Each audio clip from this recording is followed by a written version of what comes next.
우리에게 영원한 생명을 공급하시는 분은 예수 그리스도인 줄 믿습니다. 이것은 예루살렘 교회가 됐든지 안디옥 교회가 됐든지 아니면 이 빌립보 교회가 되어졌든지 늘 무엇이 중요하냐면 예수 그리스도입니다. 하나님 말씀 보겠습니다. 하나님 말씀은 사도행전 16장 16절서부터 40절까지의 말씀입니다. 이 아침 우리를 향하여 주시는 하나님의 말씀입니다. 한 목소리로 다 함께 합독하여 올리도록 하겠습니다. 우리가 기도하는 곳에 가다가 점치는 귀신 들린 여종 하나를 만나니 점으로 그 주인들에게 큰 이익을 주는 자라. 그가 바울과 우리를 따라와 소리 질러 이르되 이 사람들은 지극히 높은 하나님의 종으로서 구원의 길을 너희에게 전하는 자라 하며 이같이 여러 날을 하는지라. 바울이 심히 괴로워하여 돌이켜 그 귀신에게 이르되 예수 그리스도의 이름으로 내가 내게 명하노니 그에게서 나오라 하니 귀신이 즉시 나오니라. 여종의 주인들은 자기 수익의 소망이 끊어진 것을 보고 바울과 실라를 붙잡아 장터로 관리들에게 끌어갔다가 상관들 앞에 데리고 가서 말하되 이 사람들이 유대인인데 우리 성을 심히 요란하게 하여 로마 사람인 우리가 받지도 못하고 행하지도 못할 풍속을 전한다 하거늘 우리가 일제히 일어나 고발하니 상관들이 옷을 찢어 벗기고 매로 치라 하여 많이 친 후에 옥에 가두고 간수에게 명하여 든든히 지키라 하니 그가 이러한 명령을 받아 그들을 깊은 옥에 가두고 그 발을 착고에 든든히 재웠더니 한밤중에 바울과 실라가 기도하고 하나님을 찬송하매 죄수들이 듣더라. 이에 갑자기 큰 지진이 나서 옥토가 움직이고 문이 다 열리며 모든 사람의 매인 것이 다 벗어진지라.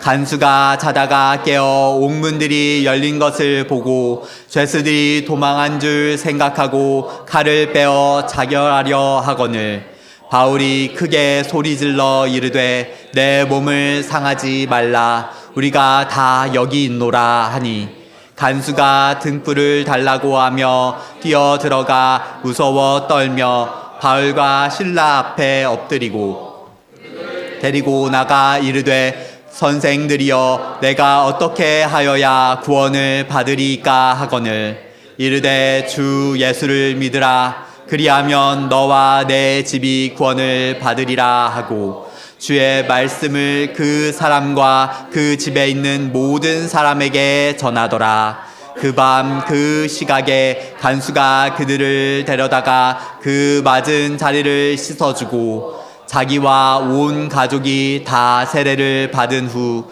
그들을 데리고 자기 집에 올라가서 음식을 차려주고 그와 온 집안이 하나님을 믿음으로 크게 기뻐하니라. 날이 샘에 상관들이 부하를 보내어 이 사람들을 놓으라 하니 간수가 그 말대로 바울에게 말하되 상관들이 사람을 보내어 너희를 놓으라 하였으니 이제는 나가서 평안히 가라 하거늘 바울이 이르되 로마 사람인 우리를 죄도 정하지 아니하고 공중 앞에서 때리고 옥에 가두었다가 이제는 가만히 내보내고자 하느냐. 아니라 그들이 친히 와서 우리를 데리고 나가야 하리라 한데 부하들이 이 말을 상관들에게 보고하니 그들이 로마 사람이라는 말을 듣고 두려워하여 와서 권하여 데리고 나가 그 성에서 떠나기를 청하니 두 사람이 옥에서 나와 루디아의 집에 들어가서 형제들을 만나 보고 위로하고 가니라. 아멘. 오늘 이 아침에도 하나님께서 여러분 심령 가운데 함께 하시기를 주님의 이름으로 간절히 축원합니다. 우리가 함께 읽은 말씀을 가지고 함께 나눌 은혜의 말씀의 제목은 빌립보의 교회가 세워짐입니다. 저를 한번 따라해 주시기를 바랍니다. 빌립보의 교회가 세워짐. 한 번 더 하겠습니다. 빌립보의 교회가 세워짐. 오늘은 사도행전 16장 16절부터 40절까지 말씀을 보았습니다. 함께 읽으면서 와, 본문이 많이 길다라고 생각을 하셨을 것이라고 생각하는데요. 적어도 3번이나 최소한 2번 정도는 설교를 해야 되는데 너무 빌립보에 오래 머물러 있으면 여러분이 지루하실 것 같아가지고 그냥 오늘만 빌립보에 머물러 있고 다음번에는 다른 데로 가려고 합니다. 그렇게 아시고 오늘은 그냥 많은 이야기들이 있지만 그중에 핵심적으로 빌립보 교회에 대하여 말씀을 좀 나누려고 합니다. 먼저 지난주에 봤던 지도를 한번 띄워주시면 지난주에 봤던 것보다는 좀 축소 확대된 거라고 봐야 되는군요. 확대되어져 있는 것이죠. 빨간 점으로 이제 표시되어져 있는데요. 드로아에서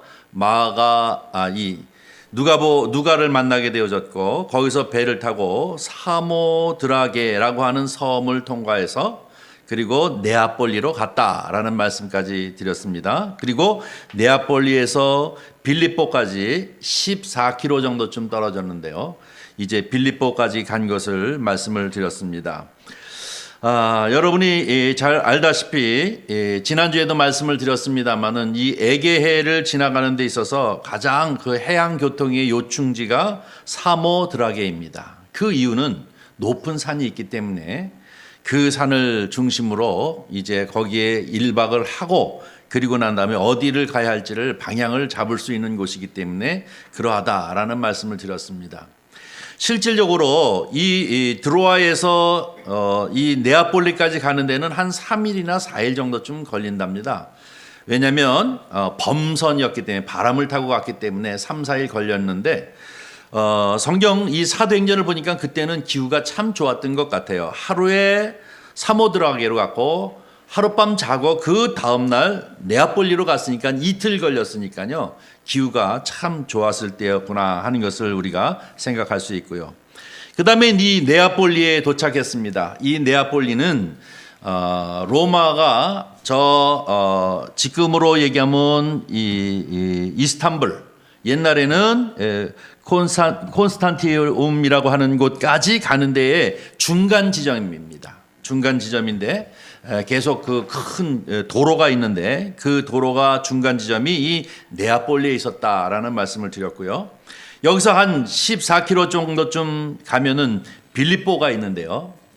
여러분 성경을 보면 신약 성경에 빌립보서가 있지 않습니까? 이 빌립보서는 바로 빌립보에 세워진 교회를 향하여서 사도 바울이 편지를 쓴 것을 말합니다. 자, 오늘 이 빌립보에서 이제 마치고 우리는 이제 또 데살로니가로 가게 되어질 텐데요. 오늘은 이 빌립보의 교회가 세워진 모습을 보려고 합니다. 빌립보의 교회가 세워짐이라고 하는 제목으로 함께 은혜를 나누고자 합니다. 하나님께서 한 여인을 예비해 두셨습니다. 그 사람의 이름이 누구라고요? 루디아. 이 루디아는 두아디라라고 하는 소아시아에 고향을 두고 있는 사람입니다. 그래서 어떤 사람은 이 루디아가 사실은 이름이 아니라 우리나라로 얘기하면은 뭐 청주댁이라고 얘기하는 것처럼 이 루디아라고 하는 이름이 이 루아디라라고 하는 곳의 출신이다라고 하는 그런 의미의 이야기도 된다라는 말씀을 하는데요. 어쨌든 바로 이 두아디라라고 하는 곳에서부터 여기까지 와가지고 무역을 하는 여인이었습니다. 근데 이 여인이 기도하러 이 강가로 갔다가 사도 바울을 만나게 되어지고 이 사도 바울에게 예수 그리스도를 전함을 받고 그 자리에서 이 세례를 받습니다. 온 가족과 자기 자신이 세례를 받고 그리고 난 다음에 이 루디아가 얘기한 것이 뭡니까? 우리 집에서 머물러 달라라고 이렇게 강권했다고 합니다. 4명이 한 팀이 되어졌던 이 사람들은 바로 이 루디아의 집에 머무르게 되어졌습니다.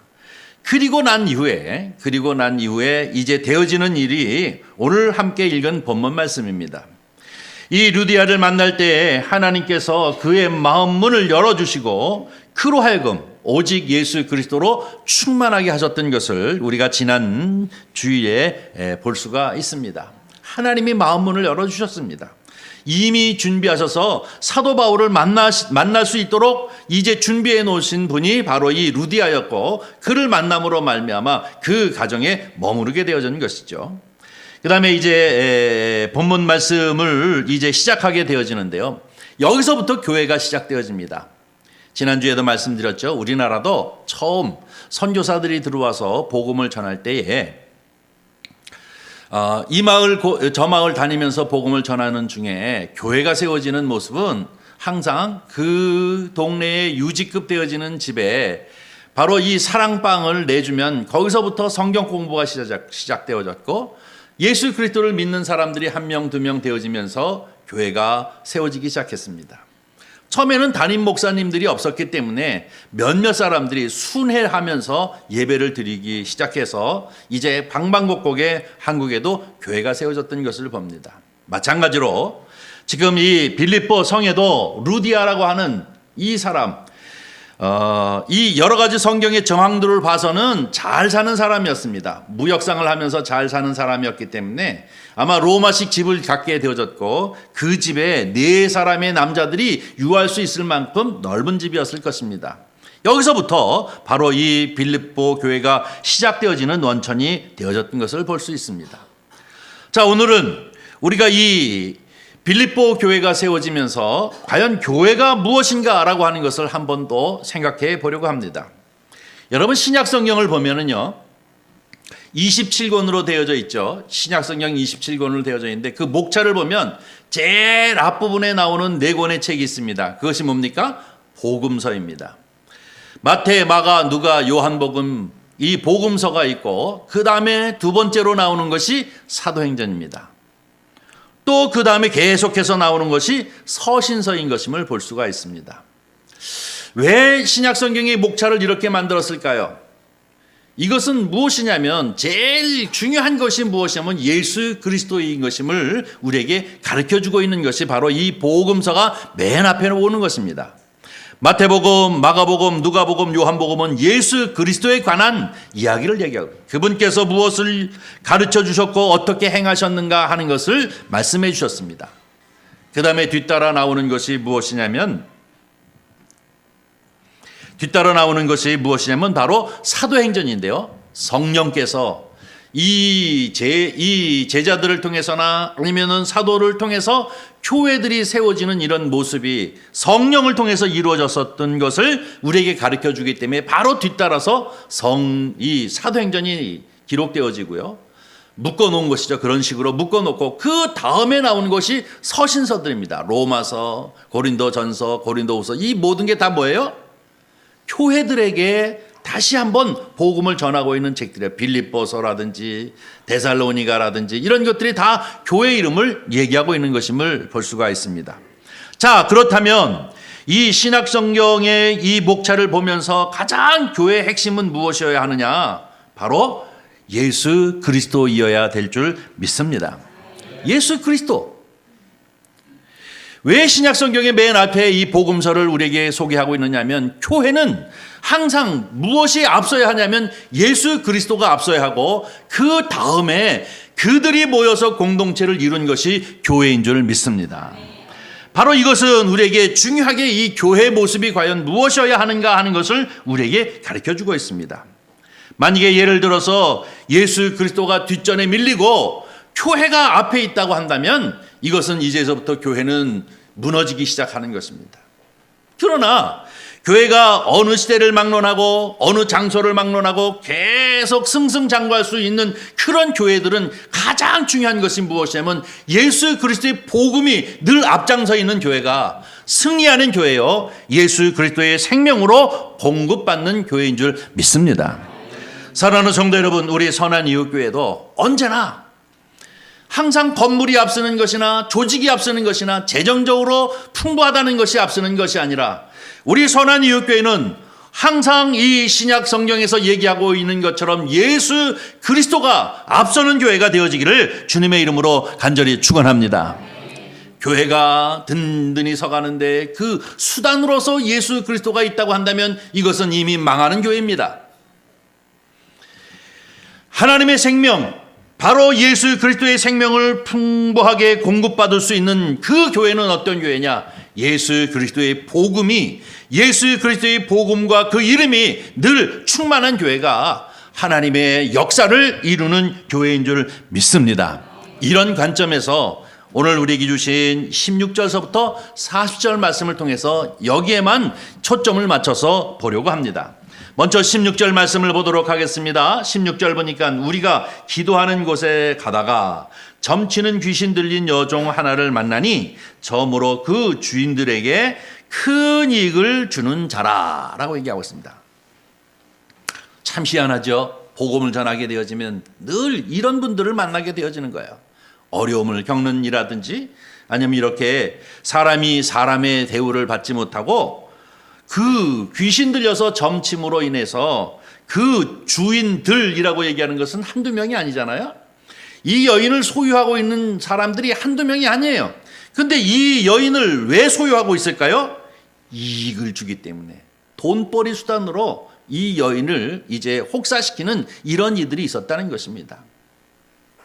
근데 이런 사람을 만났습니다. 근데 문제는 무엇이냐면 이 만난 것으로 끝나는 것이 아니라 몇 날 며칠을 다니면서 자기들을 괴롭혔다라고 이렇게 얘기하고 있는데 17절 보겠습니다. 그가 바울과 우리를 따라와 소리질러 이르되 이 사람은 지극히 높은 하나님의 종으로서 구원의 길을 너희에게 전하는 자라 하며 라고 표현하고 있습니다.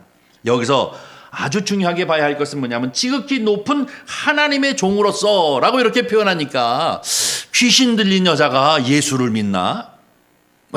귀신 들린 여자가 하나님을 믿나? 라고 이렇게 생각하기가 쉽지 않습니까? 근데 사실은 번역은 이렇게 얘기하고 있지만 여기서 얘기하고 있는 이 그들에게 있어서 하나님이라고 하는 것은 제우스를 말하고 있습니다. 다시 말하면 그리스 신화의 가장 우두머리격인 그 사람을 의미하고 있는 것이죠. 이 여자가 얘기하고 있는 것은 그것입니다. 혹 우리 성경으로 지극히 높은 하나님의 종으로서 구원의 길을 너희에게 전한다라고 얘기하면 사도 바울이 복음을 전하는 것이나 이 여인이 얘기하는 것이나 뭐 그렇게 큰 차이가 있을까? 도리어 도와주는 것이지 왜 괴로워할까라고 이렇게 생각하기가 쉬운데요. 이들이 얘기하고 있는 것은 우리 삼위일체 하나님을 얘기하고 있는 것이 아니라 그들의 신을 뜻하고 있는 것입니다. 보편적인 그들의 신을 얘기하고 있는데 쫓아다니면서 예수 그리스도의 복음을 전하기 위해서 사람들을 만나서 이 복음을 전하는데 늘 쫓아다녀서 엉뚱한 소리를 자꾸 하면서 쫓아다니니 사도 바울이 얼마나 괴롭겠습니까?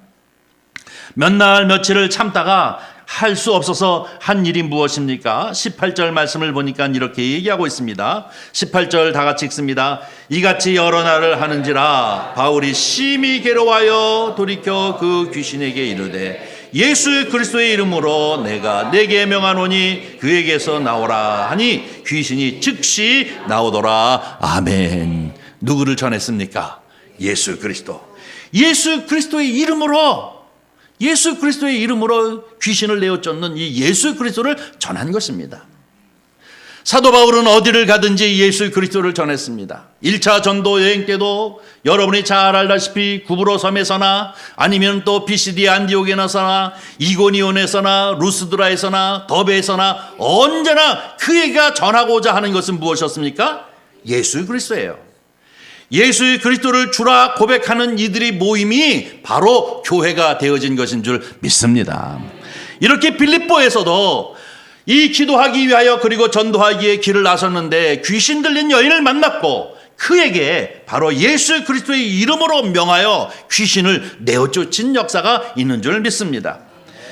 저와 여러분이 1차 전도 여행 때 경험했던 것이 사도행전 14장 11, 12절에 나타나 있는 것을 볼 수가 있는데요. 한번 기억하면서 읽어보도록 하겠습니다. 무리가 바울이 한 일을 보고 루가오니아 방언으로 소리 질러 이르되 신들이 사람의 형상으로 우리 가운데 내려오셨다 하여 바나바는 제우스라 하고 바울은 그 중에 말하는 자이므로 헤르메스라 하더라. 기억하십니까?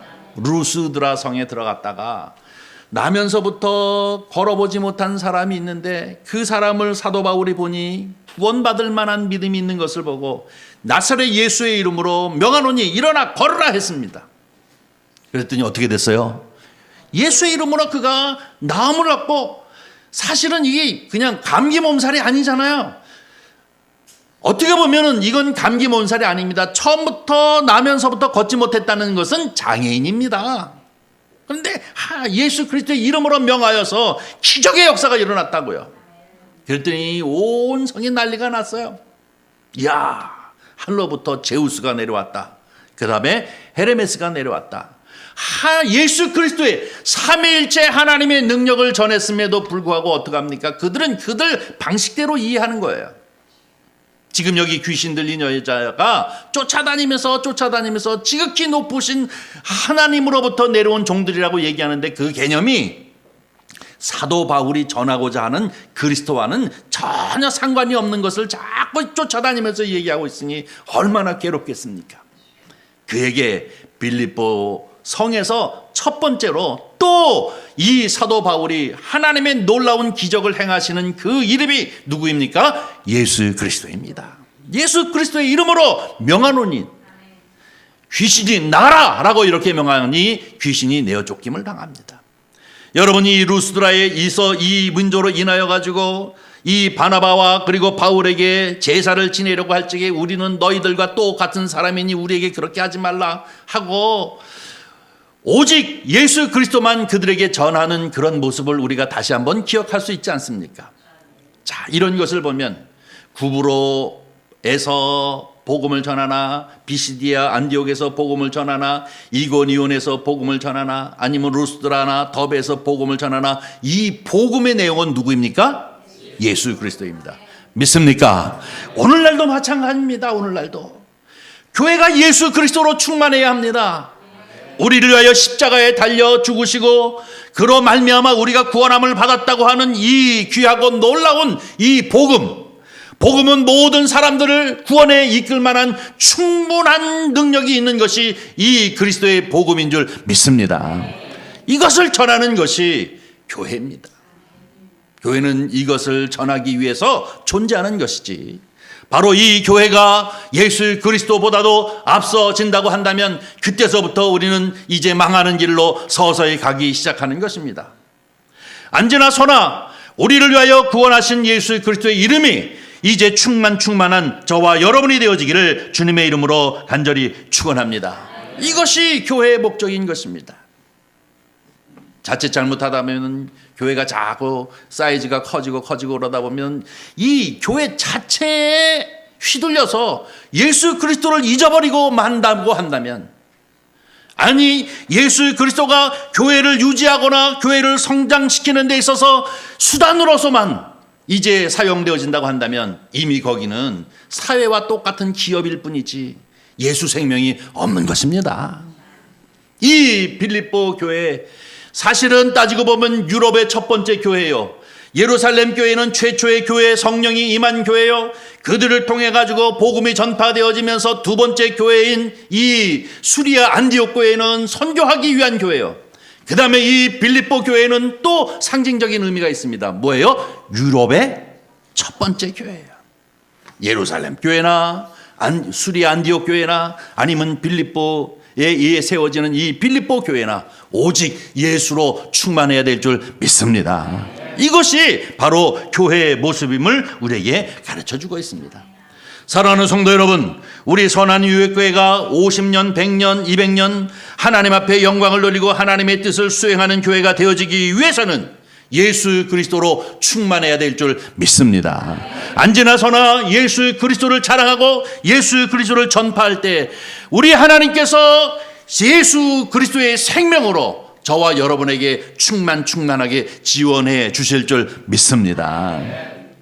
오늘 본문 말씀을 보면서 두 번째 또 생각하고자 하는 것은 바울과 실라, 그 다음에 누굽니까? 여기 지금 네 명이요. 디모데, 누가, 이렇게 네 명이잖아요. 네 명이 이제 한 팀이 되어져 2차 전도 여행이 계속 시작되어지고 있는데요. 오늘 본문 말씀을 가만히 보면은 왜 이렇게 네 명이 둘이 한 팀씩 해가지고 2개조로 나누어서 복음을 전한 것이 아니라 넷이 함께 다녔는데 왜 체포는 2명만 됐을까요? 성경에 보니까 체포를 2명만 됐어요. 보니까요. 16절 다시 한번 보면은 이렇게 얘기합니다. 우리가 기도하는 곳에 가다가 점치는 귀신 들린 여종 하나를 만나니 점으로 그 주인들에게 큰 이익을 주는 자라. 이러니 얼마나 기뻐요. 돈을 벌어주니. 자, 그 다음에 또 보겠습니다. 19절 봅니다. 다 같이 읽습니다. 여종의 주인들은 자기의 수익이 소망이 끊어진 것을 보고 바울과 실라를 붙잡아 장터로 관리들에게 끌어갔다. 누구요? 바울과 실라. 4명이 분명히. 그런데 왜 2명만 잡아갔을까요? 예? 2명만 왜 잡아갔을까요?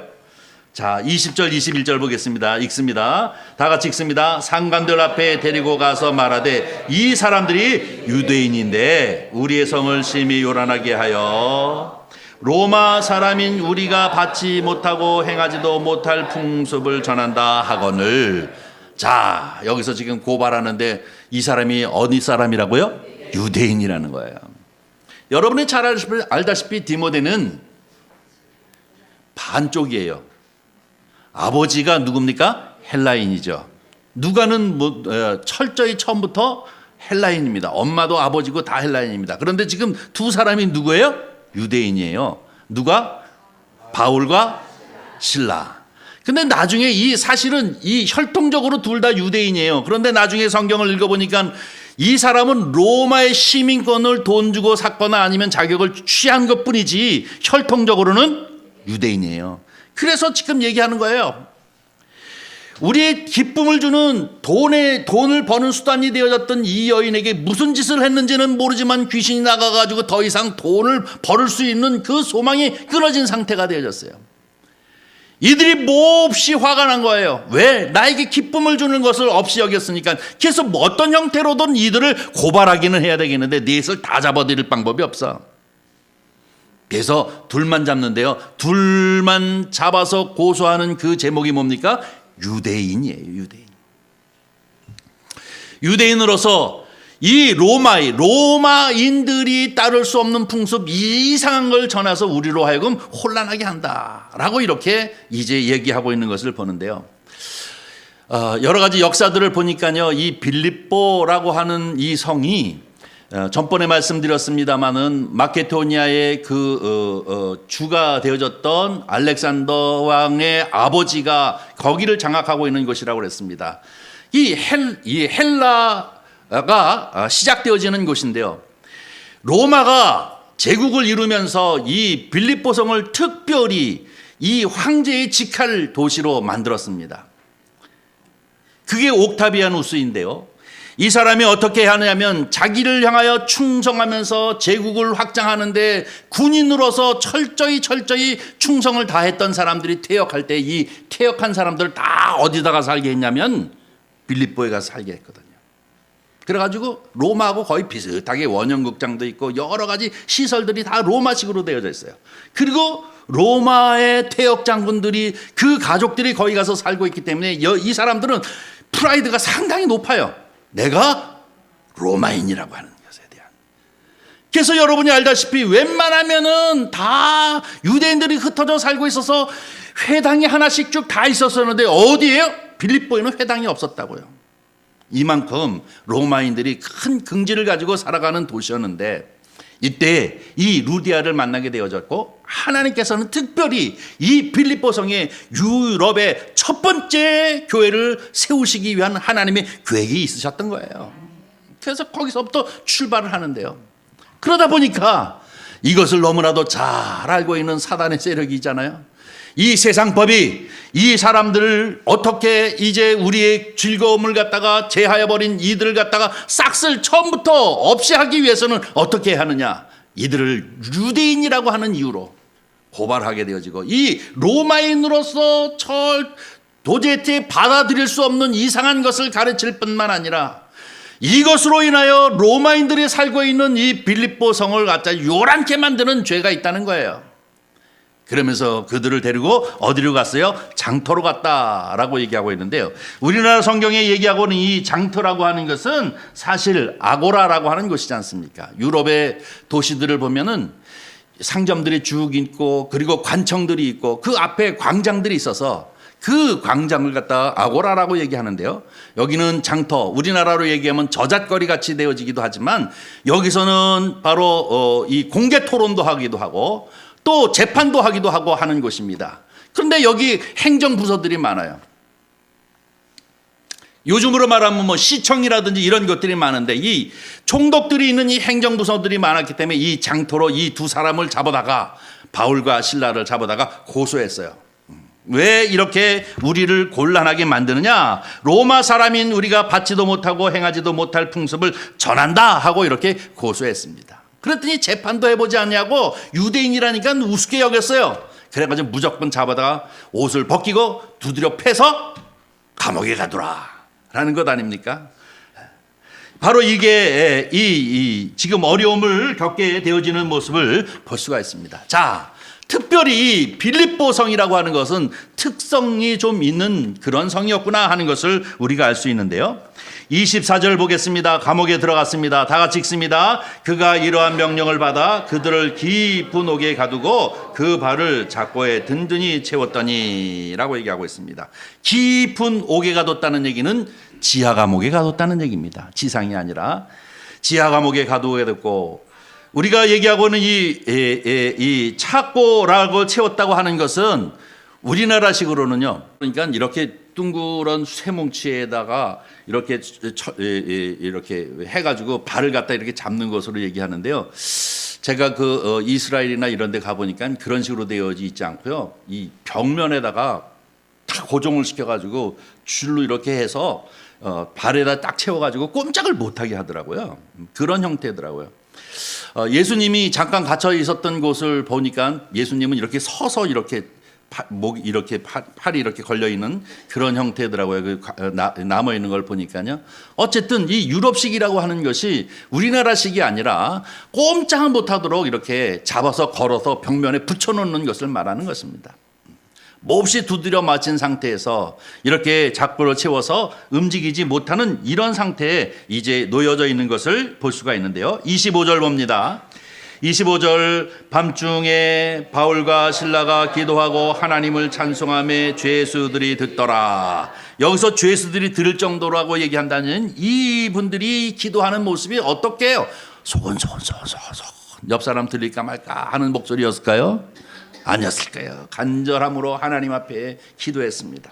바울과 실라는 기도하고 하나님을 찬양하면서 모든 사람들이 죄수들이 듣도록 하나님 앞에 정말로 절박하고 간절하게 기도했습니다. 온몸이 욱신욱신거리고 움직일 수 없는 이런 상황이지만 하나님 앞에 기도할 때에 하나님께서 역사하십니다. 어떻게 역사하시나요? 26절 보겠습니다. 다 같이 우리 읽습니다. 이에 갑자기 큰 지진이 나서 옥토가 움직이고 문이 곧 다 열리며 모든 사람의 매인 것이 다 벗어진지라. 할렐루야. 성령 충만한 분들은 요 규절을 보면 할렐루야 막 이러지 않습니까? 저도 그냥 신바람이 나게 할렐루야 그러는데, 그런데 하나 문제가 있는 게 뭐냐면요. 지진이 일어났다고 한다면 우리가 생각하는 데 식으로 뭐 전 이 빌립보 성이 막 들썩들썩거리고 다 무너지고 이렇게 됐을까요? 어떤 상태일 것 같아요? 우리가 지진이라고 얘기하면은 대부분 그렇잖아요. 막 그냥 길거리가 쩍쩍쩍쩍 갈라지고 웬만한 시원찮은 건물들은 다 무너지고 이렇게 생각할까요? 근데 여기서 사실은 이에 갑자기 큰 지진이라고 이렇게 얘기하고 있지만 그 지진은 빌립보 성 전체를 흔들 만한 지진이 아니었습니다. 어디에서만 일어나는 거예요? 감옥 안에서만 옥토가 움직이면서 뭐가요? 문이 철커덕철커덕 다 열렸고 그 다음에 그들이 매였던 이 작고가 풀리는 기적의 역사가 나타난 겁니다. 이런 역사가 쫙 나타나게 됐어요. 이게 무슨 일일까? 만약에 옥토가 막 흔들릴 정도, 그리고 막 지진이 일어나서 건물이 무너질 정도면 아마 이 사람들은 지하에 있었기 때문에 대부분 다 죽었을 거예요. 그러나 그런 형태는 분명히 아닌 것 같습니다. 자, 그 다음에 27절 보겠습니다. 27절 다 같이 읽습니다. 간수가 자다가 깨어 옥문들이 열린 것을 보고 죄수들이 도망할 줄 생각하고 칼을 빼어 자결하려 하거늘. 자, 지금 여기서 얘기하고자 하는 것은 또요. 간수가 자다가 깨어. 만약에 여기에 지진이 막 크게 일어났다면 자다가 깼을까요? 자다가 깨어나서 이렇게 부시시한 눈으로 보니까 옥문이 열렸다는 얘기 아닙니까 지금? 이 문이 열리고 그리고 난 다음에 죄수가 그때서야 그냥 옥문이 열린 것을 보고 죄수가 도망갔을 것이라 생각하고 자기 스스로 자기의 목숨을 끊으려고 하는 이때에 저와 여러분이 너무나도 잘 알고 있는 말씀이 있죠. 30절부터 32절 말씀을 한번 보겠습니다. 선생이여 내가 어떻게 하여야 구원을 받으리까 하거늘 이르되 주 예수를 믿으라 그리하면 너와 내 집이 구원함을 받으리라 하고 주의 말씀을 그 사람과 그 집에 있는 모든 사람에게 전하더라. 아멘. 무엇을 전합니까? 주 예수를 믿으라. 우리가 어떻게 이 놀라운 경험을 한 이 사람이 우리가 어떻게 해야 구원을 얻습니까? 당신이 전하는 이 말씀이 무엇인지를 내가 잘 모르겠는데 우리가 어떻게 해야만 구원을 얻겠습니까? 뭐 구원의 조건을 얘기하잖아요. 어떤 조건을 내가 충족해야만 구원을 얻습니까? 그랬더니 사도 바울은 단박에 얘기하는 게 뭐예요? 주 예수를 믿으라. 그러면 너와 내 집이 구원함을 얻으리라 하고 그 다음에 주의 말씀을 그 사람과 그 집에 있는 모든 사람에게 전하더라. 할렐루야. 바로 이게 교회의 모습입니다. 또 여기서도 지금 뭐예요? 주 예수예요. 오직 예수 그리스도. 우리를 구원하시는 분 예수 그리스도. 우리에게 자유를 허락하시는 분은 바로 예수 그리스도. 우리에게 영원한 생명을 공급하시는 분은 예수 그리스도인 줄 믿습니다. 이것은 예루살렘 교회가 됐든지 안디옥 교회가 됐든지 아니면 이 빌립보 교회가 되어졌든지 늘 무엇이 중요하냐면 예수 그리스도입니다. 사복음서가 중요하듯이 예수 그리스도가 전파되어져야 될 줄 믿습니다. 바로 이렇게 놀라운 역사를 통하여서 바로 이 빌립보 교회가 세워지는데요. 이 간수의 식구들과 그리고 이미 세례를 받은 루디아 식구들과 같이 함께 모여서 교회가 세워지기 시작한 그 교회가 뭐예요? 빌립보 교회이고 이것은 바로 이 루디아 집에서부터 예배를 드리기 시작했던 것을 볼 수가 있습니다. 사랑하는 성도 여러분, 바로 교회는 무엇이냐? 예수입니다.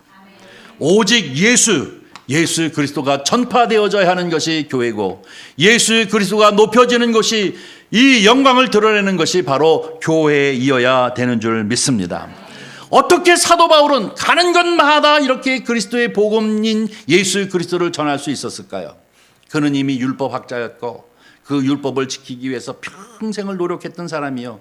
특별히 유명한 율법학자 밑에서 공부하는 사람이고 그것 때문에 예수 그리스도를 초기에 믿는 사람들을 핍박했던 사람 중에 한 사람입니다. 그러나 그 율법의 한계가 무엇인지를 그는 철저히 느껴서 그것을 고백하고 있는 것이 로마서 7장에 나타나 있는 것을 봅니다. 우리 로마서 7장 21절부터 25절 사도 바울이 부르짖는 모습을 우리가 함께 읽어보도록 하겠습니다. 그러므로 내가 한 법을 깨달았노니 곧 선을 행하기 원하는 나에게 악이 함께 있는 것이로다.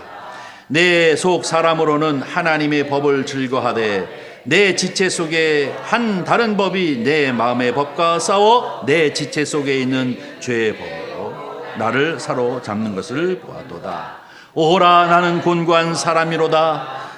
이 사망의 몸에서 누가 나를 건지랴.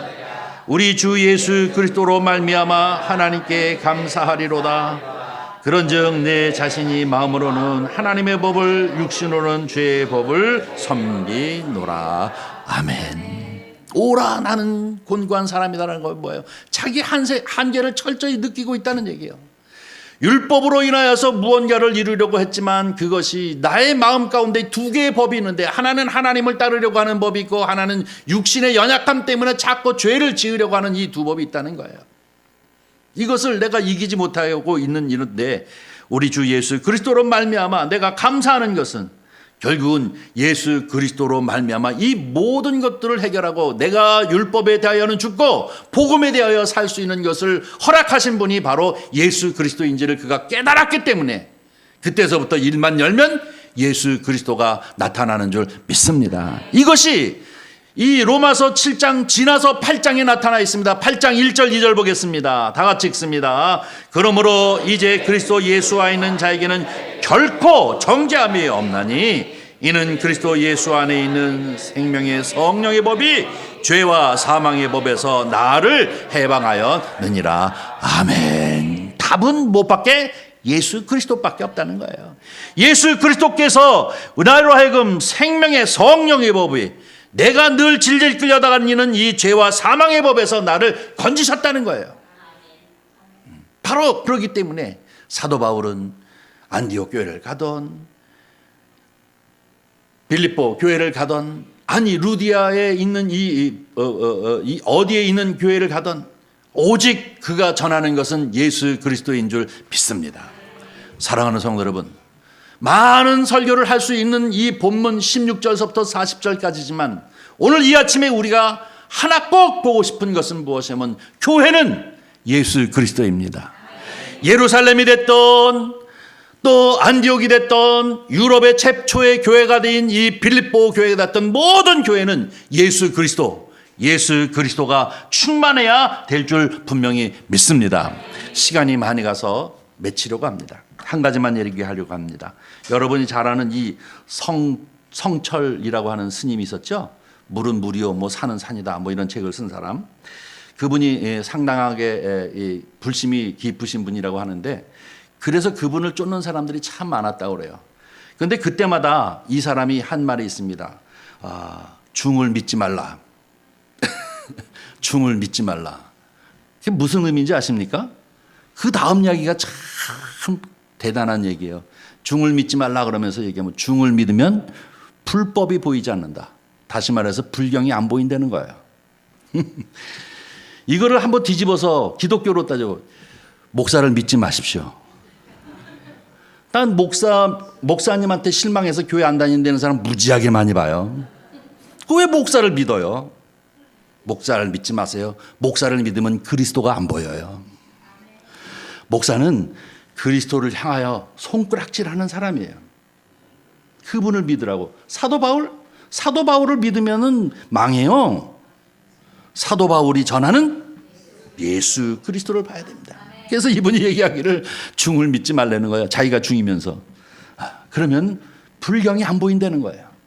마찬가지로 오늘날도 여러분 무엇을 믿습니까? 예수 그리스도입니다. 예수 그리스도를 믿는 것이 바로 우리의 신앙 고백이고 예수 그리스도를 전파하는 것이 바로 교회의 사명이고 예수 그리스도를 전파하는 것이 바로 이 선교요 전도인 줄 믿습니다.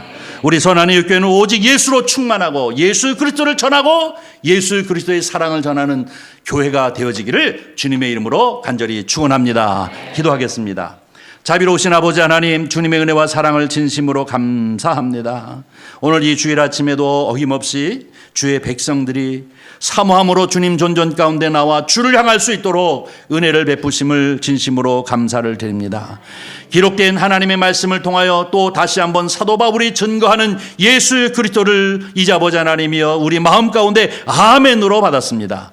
우리 심령 가운데 온전히 예수로 충만하게 하여 주시옵시고 예수 생명으로 충만하게 하여 주시옵시고 예수 그리스도를 전하는 이들이 되어지도록 주여 은혜를 베풀어 주시옵소서. 사순절을 맞이하면서 예수 그리스도께서 우리를 향하여 가르쳐 주신 말씀 그리고 그분께서 몸소 행하신 삶의 모습들을 우리가 늘 기억하게 하시고 주님의 뜻 안에서 살아가는 주의 복되고 복된 심령 삼아 주시옵소서. 주께서 함께 하시기를 원하오며 우리 구주 예수님의 이름으로 기도하옵나이다. 아멘.